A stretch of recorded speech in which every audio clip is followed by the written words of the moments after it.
Tudo bem? Este é a Conexão Futura ao vivo aqui pelo seu canal Futura e também na internet no nosso site futura.org.br. Está aí na sua tela.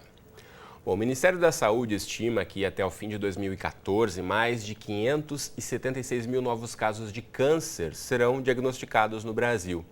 E o tumor de pele não melanoma é o considerado mais frequente entre homens e mulheres, podendo atingir aí 182 mil pessoas, o equivalente a 31% do total de diagnósticos de câncer no país.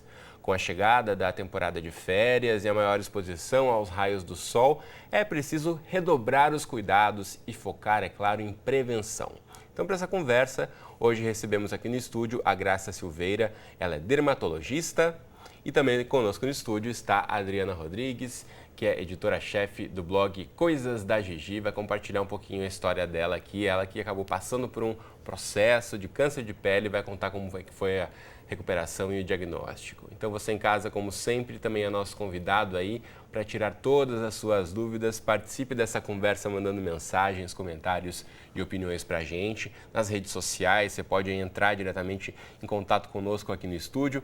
Colocar para você aí na tela o facebook.com/canal Futura Oficial. Você já encontra aqui esse post com essa foto desta bela menina sorrindo e cheia de protetor solar aqui, em alusão ao tema que vamos tratar aqui de proteção sobre câncer de pele, que você pode curtir, comentar, compartilhar, deixar registrada aí a sua questão.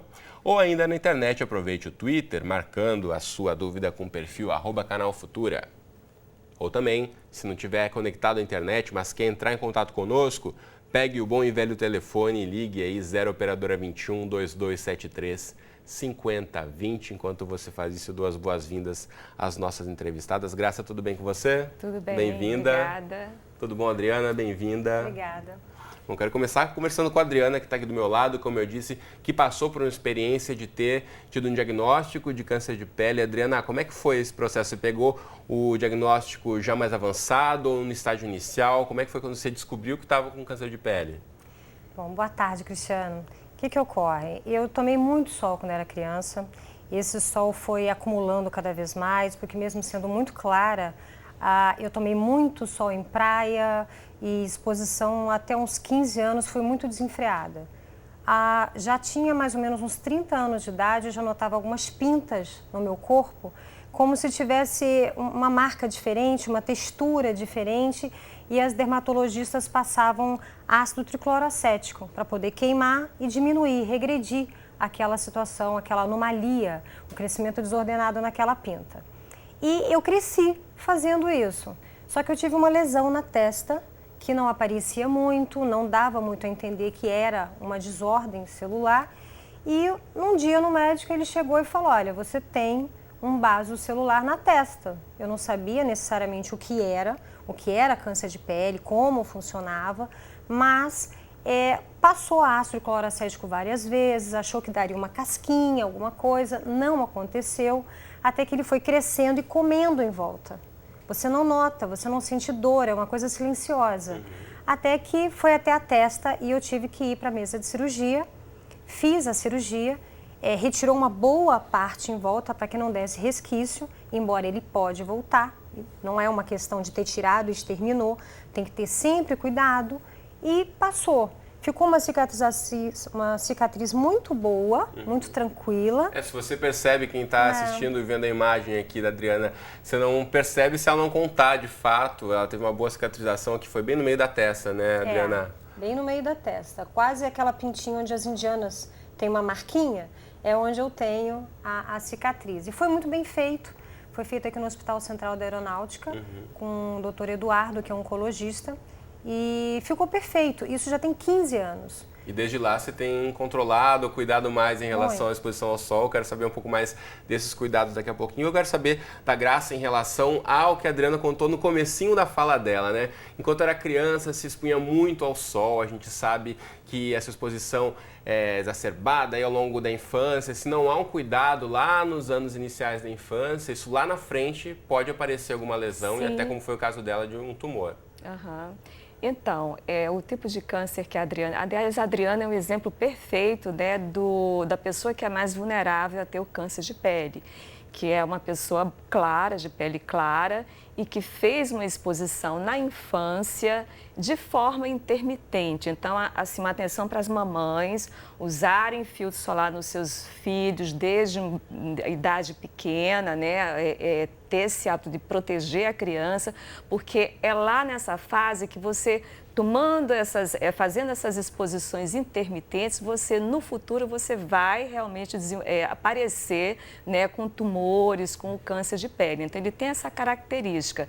É aquela pessoa que fez, diferente de outros tipos de câncer, como, por exemplo, o câncer espinocelular, que ele é mais prevalente, que ele acomete mais pessoas que trabalham de forma crônica, que tem a exposição crônica ao sol. No caso do tumor que a Adriana teve, não. É essa história que ela tomou no passado, ela caiu a ficha para ela quando ela tinha 15 anos de idade, ela começou a se proteger e depois ela colheu os danos, né, dessa exposição, como ela mesma falou, desenfreada, né?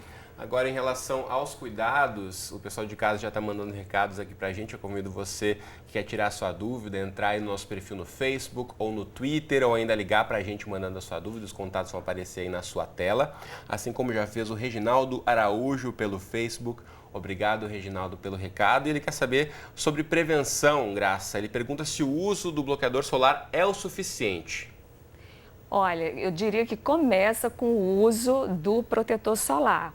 Agora, eu faço uma ressalva que as pessoas normalmente usam menos protetor do que deveria. Então, para você ter ideia, a quantidade certa de se colocar o protetor na face seria 1 colher de chá por vez. A maioria das pessoas não usa, isso estou falando do rosto, tá? Então, a maioria das pessoas usa muito menos do que isso, principalmente num país como o nosso, que você sai, você fica, a gente tem umidade, tem calor, tem o sol, então as pessoas acabam usando muito menos do que essa quantidade, mas começa pelo uso do filtro solar, tá? Mas você tem que tomar outras medidas também. Por exemplo, você tem que evitar, né, estar exposto ao sol naqueles horários de pico, onde você vai ter uma incidência maior dos raios UVA. Que no horário normal é das 10 da manhã até as 4 da tarde. Agora, no horário de verão, isso acaba alterando um pouquinho. Altera, fica de tipo de 9 às 3. Você tem que evitar esse horário, entendeu? Então, você tem que evitar esses horários onde você tem uma concentração maior do raio ultravioleta B. Então, você tem que realmente, entendeu, evitar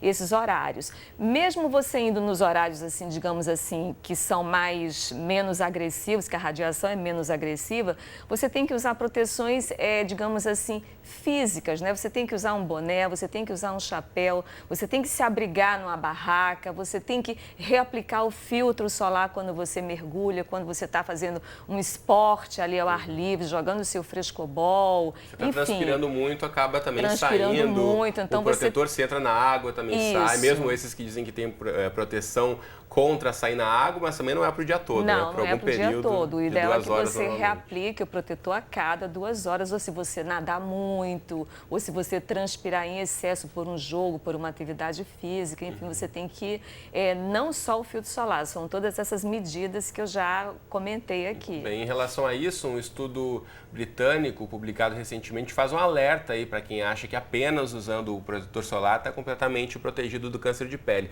Segundo os pesquisadores lá da Universidade de Manchester, não se deve confiar apenas no bloqueador como forma de prevenção dos melanomas. Os resultados dos estudos ressaltaram também a importância de combinar aí o uso do protetor com outras medidas, como chapéu, roupas folgadas, além de ficar na sombra nos horários de sol forte, como a Graça já apontou aqui. Agora eu quero saber da Adriana, que passou por esse trauma, né, a gente pode dizer assim, de ter um diagnóstico de um tumor, passar por um tratamento, a cirurgia. O que mudou no dia a dia, os cuidados que você tem ao sair de casa agora, quando vê, principalmente morando, né, num país como o nosso, que o sol está aí o tempo todo, né, a maior parte do ano a gente tem exposição ao sol. Então, o que mudou no seu dia a dia para tentar prevenir que apareça novamente um tumor de pele, Adriana? Bom, como a doutora falou, eu realmente tenho uma maior propensão a ter câncer de pele. E já queimei algumas outras partes do corpo também, trato. E sempre que aparece uma pintinha nova ou alguma textura diferente, eu corro para a dermato e falo, olha, como é que está? O que é isso? E ela sempre cuida. Só o protetor solar realmente é pouco. E como eu sou muito clara, não adianta usar filtro solar 15 para mim. Obrigatoriamente eu uso sempre assim, acima de 40, 99, bem altos. pessoas que digam que realmente não funciona o filtro alto. Para mim funciona. Para o meu caso funciona. Existem outros filtros, inclusive novos, para quem tem câncer de pele, que são muito bons, para quem já tem essa recidiva de já ter tido câncer de pele, como é o meu caso. Eu tenho o hábito de tomar algumas cápsulas, uns nutracêuticos que realmente reforçam a barreira da minha pele, reforçam a minha célula, deixa a proteção a nível de DNA celular mesmo e melhora a incidência do câncer de pele, melhora a textura. Então eu fico mais fortalecida e reaplico o filtro solar sim. Tomo oral, tomo cápsula, uso antioxidantes antes do filtro solar e para mim, pelo menos, funciona muito bem. Funciona muito bem. Esses cuidados, sem dúvida, são fundamentais aí, porque como a Adriana também falou no comecinho da fala dela, a questão do câncer não há uma cura, não há o controle, né, doutora Graça? Isso é importante ressaltar. Se não houver esse cuidado, você pode estar se expondo novamente a ter novas lesões. No caso dos carcinomas basocelulares, você consegue 100% de cura se você tiver um diagnóstico muito precoce. Então, assim, é bom que a população saiba que é um câncer curável. Você pode curá-lo realmente 100% dos casos. Se você tiver um diagnóstico muito no início, aquele carcinoma muito superficial, às vezes nem precisa de fazer uma cirurgia, você pode fazer uma eletrocoagulação com uma curetagem no próprio consultório e você resolve o problema. Tá? Nem todos os cânceres de pele, né, você precisa de fato fazer a cirurgia. Ela deve ter tido uma lesão um pouco maior, né, Adriana, que você tentou tratar antes de uma outra maneira e que não respondeu e você acabou tendo que realmente fazer uma... As respostas para o tratamento são diversas, né, de acordo com o tipo da lesão. Do momento que você surpreender essa lesão. Então, isso vai depender o tipo de tratamento que você vai dar àquela lesão e o prognóstico dela. No caso do carcinoma basocelular, ele é um câncer que ele, assim, raramente ele dá metástase, mas ele tem uma malignidade, assim, local, ele pode invadir... A metástase é quando o câncer se espalha para outras partes do corpo. Ele não tem essa característica, o basocelular, muito raramente, tá? A letalidade dele é local, então ele pode invadir outras camadas, ele pode invadir não só a epiderme, ele pode invadir a derme, ele pode invadir o subcutâneo, ele pode invadir até o osso, tá? Ele pode realmente, se não tratado, ele pode fazer essa invasão local, tá? Mas ele raramente metastatiza. Muito bom. Vou dizer para você de casa aí que entre os dias 15 e 18 de novembro agora, acontece aqui no Rio de Janeiro o 20º Congresso Ibero-Latino-Americano de Dermatologia. É um evento promovido pela Sociedade Brasileira de Dermatologia e busca fomentar o relacionamento entre os médicos, o aperfeiçoamento profissional e acadêmico através do intercâmbio científico. Outras informações você acha aí no site que eu vou mostrar para você. Agora, vamos lá para a internet, você encontra aí no site da Sociedade Brasileira de Dermatologia. Aqui, ó, tá aí na sua tela, sbd.org.br. Você pode ter acesso aí a esse congresso. É importante, né, essa troca de informações aí sobre os profissionais, as formas de tratamento disponíveis para o câncer de pele. Quanto antes, como falamos aqui, você consegue diagnosticar qualquer tipo de lesão, melhor será aí a chance do seu tratamento. Tem mais perguntas chegando aqui para a gente. O Josemir Moreira pelo Twitter, obrigado Josemir pela participação. A gente falou muito aqui sobre as pessoas que têm mais chances de ter algum tipo de lesão na pele por conta de exposição ao sol. Agora ele pergunta, para pessoas com pele morena, há alguma recomendação específica, algum tipo de prevenção especial, Graça? Não, é a mesma recomendação. O uso do filtro, ele é indistinto para a cor da sua pele, tá? Agora, pessoas que têm a pele mais clara são mais predispostas, têm menos melanina na superfície. A melanina é um pigmento feito pelo melanócito, que eu digo que é o nosso blackout. Ela meio que é o nosso filtro solar feito em casa. Entendeu? Então, quanto mais clara a pessoa, menos melanina ela tem. Então, menos proteção ela tem àquela radiação que chega. A pessoa morena ela é um pouco mais protegida, mas acomete também pessoas morenas e pode acometer pessoas negras também. Negros são acometidos. Em relação a isso, a Miângela Itália, aqui do Rio de Janeiro, obrigado pela participação, pergunta, por ser morena e já ter tomado muito sol na infância, ela pergunta se aos 27 anos seria adequado ela fazer algum tipo de teste para saber se tem alguma lesão diferente na pele? Sim, uma consulta dermatológica. Na consulta dermatológica, você tem a sua pele toda examinada, todas as suas lesões ou avermelhadas, se forem pigmentadas, a gente tem um instrumento no consultório que é o dermatoscópio, que é uma espécie de lente de aumento que a gente coloca um gel e que a gente vê aquilo num super aumento e que a gente pode perceber se aquela lesão é uma lesão, digamos assim, suspeita ou não. E se for suspeita, a gente pode fazer uma biópsia e realmente pegar isso bem no início e fazer um tratamento bem eficaz. Adriana, você já tinha o hábito de ir a dermatologista antes de ter tido esse problema? Já. Já tinha? Já. Até porque eu já tenho uma rotina com dermatologia desde criança. Sempre teve esse cuidado. Mesmo minha mãe passando filtro solar, não teve jeito. E uma coisa que me marcou muito é que logo na adolescência, um dermatologista do qual eu não me lembro o nome, chegou e falou assim, olha, você deveria ser guarda noturno quando você crescesse. Porque você não deveria ficar no sol. A luz não é para você, então o sol não é para todos. Pelo menos sem proteção, não. E foi muito interessante porque a partir dali ele disse que todo o sol que a gente toma desde criança até o último dia de vida, ele é acumulativo. Ele fica impregnado na pele, não necessariamente na parte superficial, mas fica impregnado como se fosse uma tatuagem, né, doutora? É o dano, né? No É caso, o dano que aquela ele radiação faz na célula, ela fica marcada, acumulada ali, tá? Por isso que essa exposição excessiva na infância pode acabar cobrando um preço aí na vida adulta. Pode cobrar uma fatura aí. Uma fatura bem pesada, né? Bem A pesada. Adriana já pagou a parte dela, já está em dia. Entendi. Agora, em relação a essa exposição do sol, tem a pergunta aqui que chegou para a gente da Regina pelo Facebook. Obrigado, Regina. O recado que você mandou aqui para a gente é muito interessante. Ela pergunta em relação às radiações, né? Que você falou sobre raios UVA, UVB, e ela quer saber aqui sobre o tipo de proteção adequada, já que ela percebe que muitos protetores solares que se vendem nas farmácias, no supermercado, só protegem contra os raios UVB. Então é importante também na hora de olhar o protetor, nem todos protegem contra os dois tipos de radiação. A maioria dos protetores da atualidade, eles têm a proteção UVA e UVB. E qual é a diferença entre eles, principalmente? A diferença em termos de quê? Da exposição, o dano que pode... São componentes químicos, né? Existem alguns componentes químicos que eles protegem contra os raios UVA e tem alguns que protegem contra os raios UVB. Então, a maioria dos protetores que a gente tem disponível no mercado tem uma mescla hoje em dia desses dois componentes químicos, é o chamado amplo espectro, né? Você coloca aquela proteção, aquele filtro e você está protegida contra as duas radiações. A maioria dos produtos hoje em dia, tá, ele já tem essa característica, protege contra os dois tipos de radiação. E qual a diferença dos danos que essas radiações podem causar na pele? Algum tipo de separação? Se é mais profunda, se é mais superficial? O UVB, ele dá mais a queimadura, né, que predispõe mais ao CBC, no caso que foi o câncer que ela teve. O UVA, ele vai mais profundo, ele é uma radiação que ele mexe mais lá no DNA da célula, ele é mais agressivo, assim, profundamente. O UVB, ele é mais curto, ele é um raio mais curto, então ele faz mais a queimadura, tá? A Marília Alves aqui manda uma outra dúvida interessante para a gente esclarecer. Obrigado, Marília, pelo recado. Ela é aqui do Rio e tem uma filha com vitiligo e pergunta quais as chances da filha ter câncer de pele, se deve ter algum tipo de cuidado especial além desses que já falamos aqui. Usar o protetor solar e se proteger, não tem uma coisa mais específica em relação ao vitiligo, não.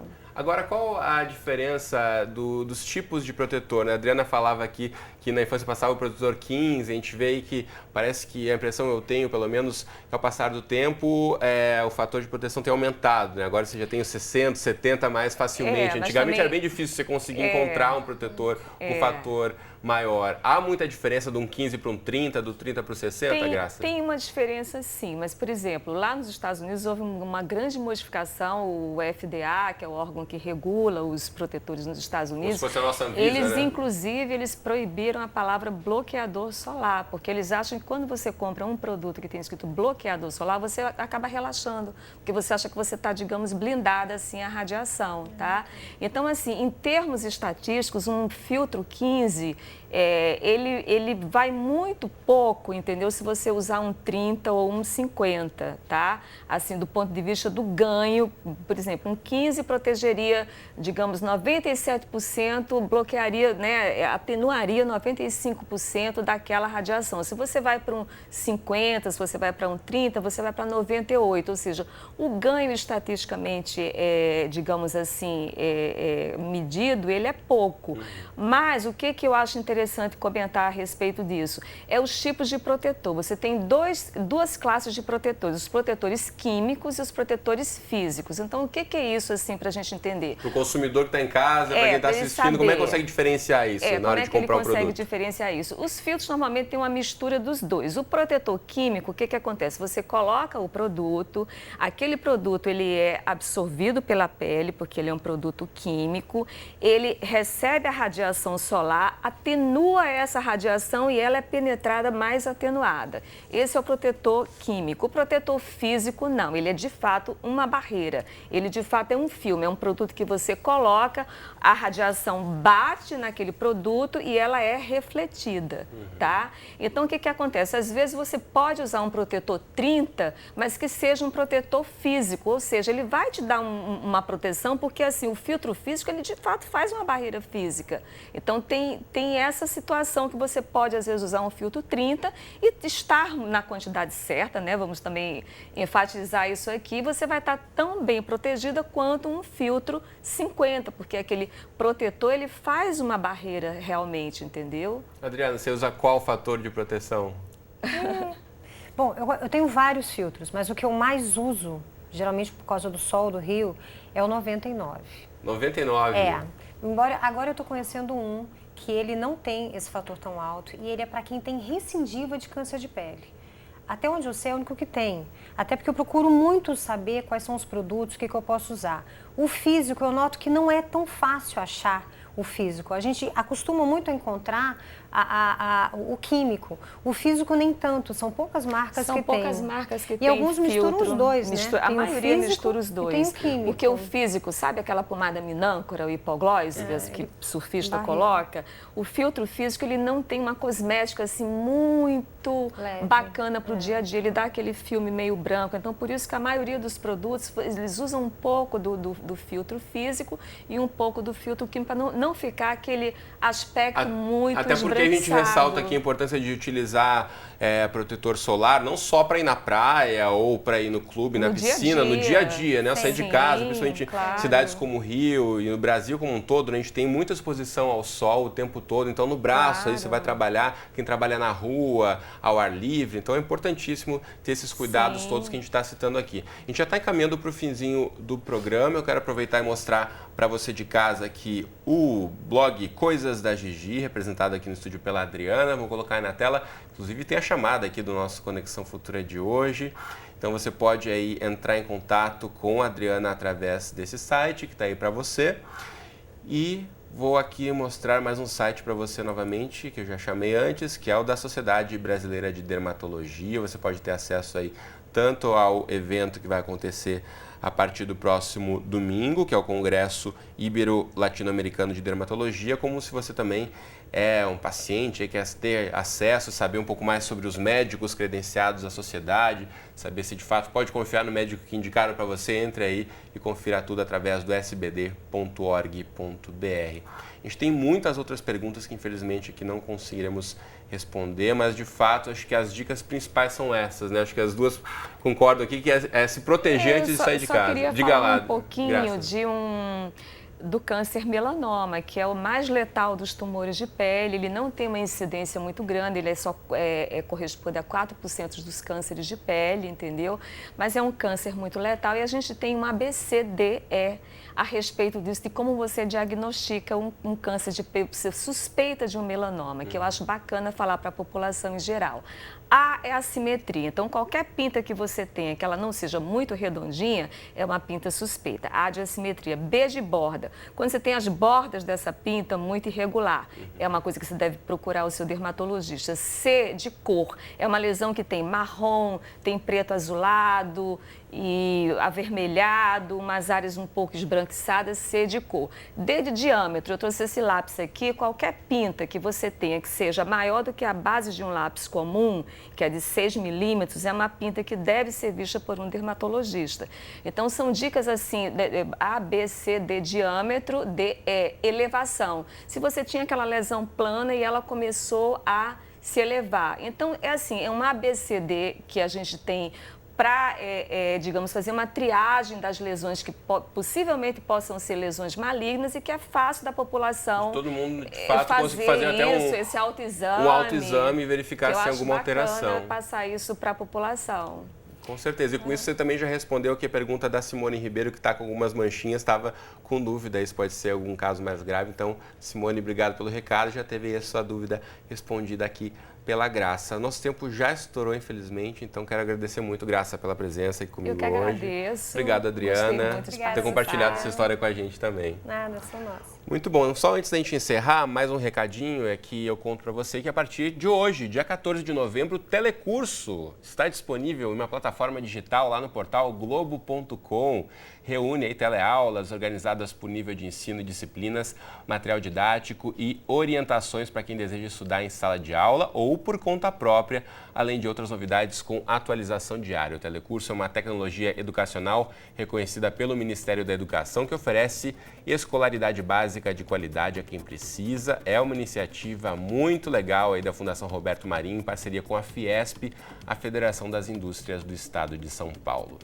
Bom, dado o recado, espero você então aqui de segunda a sexta ao vivo às 2h30 da tarde, nas nossas representações 00:30 e 7h30 da manhã, ou então qualquer hora do dia e da noite. A gente se vê lá no site do Futura. Um abraço para você e até a próxima.